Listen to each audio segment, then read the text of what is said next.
Hi, I'm Jared. I'm a senior here at Western, and my major is Biomedical Sciences / pre-dentistry. I think what brought me here was mainly my big hobby for music. I love it, and Kalamazoo in Western Michigan have a great music scene and everything. So I really like that and enjoy that aspect.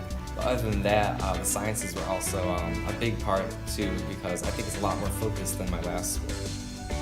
For my major specifically being pre-dental, not really, because dental school is where you get the most hands-on work. However, for other majors within the biomedical realm, you guys get a lot of hands-on with lab procedures and any other sort of processes and testing that some lab person might do. So far, I've been loving it. This is everything I've ever wanted and ever had looked for.